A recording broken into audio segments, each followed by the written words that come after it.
अस्सलामु अलैकुम। उस्मान सल्तनत उस्मानिया के बानी थे। उनकी ज़िंदगी के बारे में बहुत कम हक़ाइक़ पर मबनी मालूमात बाकी रह गई हैं। उस्मानियों ने उस्मान की ज़िंदगी की तारीख़ इसके मौत के 100 साल बाद जाके दर्ज की। इसलिए मौरख़ीन के लिए इसके बारे में बताई गई बहुत सी कहानियों में हकीकत और अफ़साने के दरमियान फ़र्क करना मुश्किल हो जाता है। बाकी उस्मानी रिवायात के मुताबिक उस्मान के आबा व अजदाद ओगुस तुर्कोन के काई कबीले की औलाद थे। उस्मान अव्वल एक अजीम बसीरत और अज़ाइम रखने वाला आदमी था।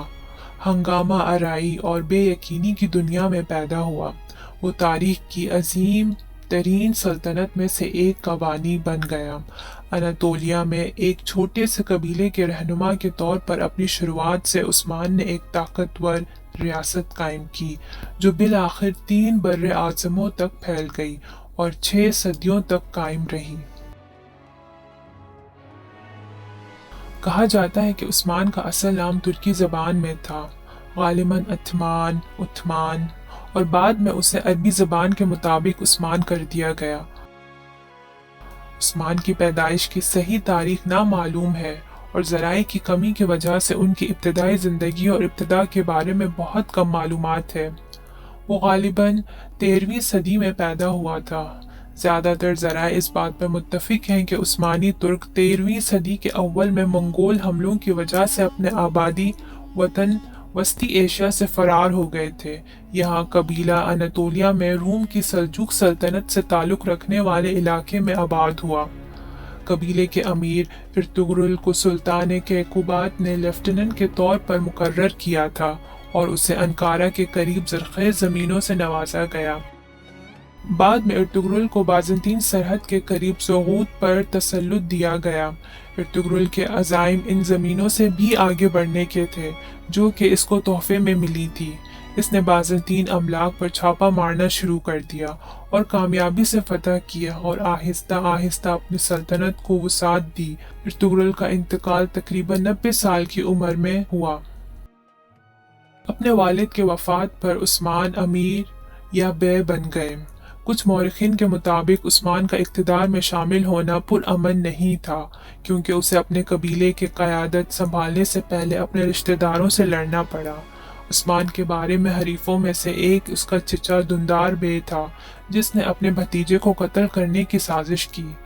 कोई रुकावट उस्मान अव्वल को ना रोक सकी। उस्मान ने बाज़ंतीन सल्तनत की कमज़ोरी को देखा और अपनी अस्करी सलाहियतों और चालाकी सिफारतकारी के ज़रिए आहिस्ता आहिस्ता आस पास की ज़मीनों पर अपना कंट्रोल बढ़ा लिया। लेकिन उस्मान सिर्फ एक जंगजू नहीं था, वो एक विजनरी रहनुमा भी था, जिन्होंने अपनी बढ़ती हुई रियासत को सहारा देने के लिए मजबूत इदारों की तामीर की अहमियत को समझा।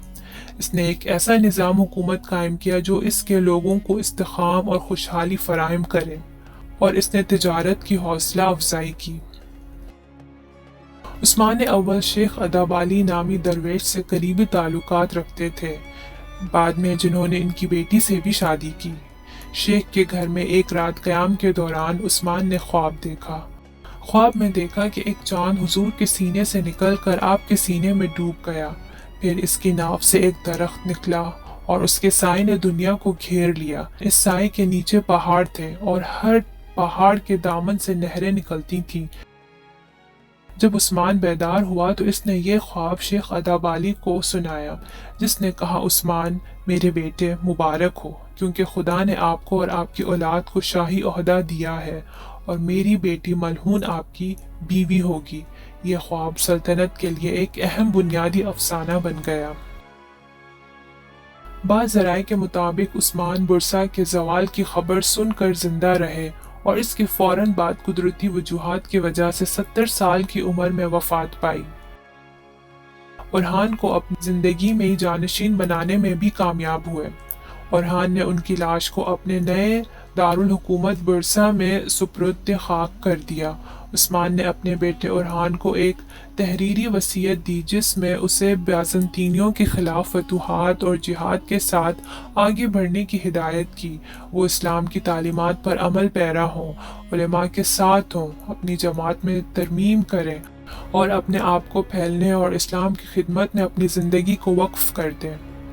عثمان کی میراث آج تک زندہ ہے۔ اس نے جس سلطنت کی بنیاد رکھی وہ صدیوں تک قائم رہی، جس کا تصور بہت ہی کم لوگوں نے کیا ہوگا اس وقت، اور اس کا نام آج بھی لاکھوں لوگ عقیدت کے ساتھ یاد کرتے ہیں، جو اپنی قوم کے باپ کے طور پر بھی اس کو یاد کرتے ہیں اور احترام کرتے ہیں۔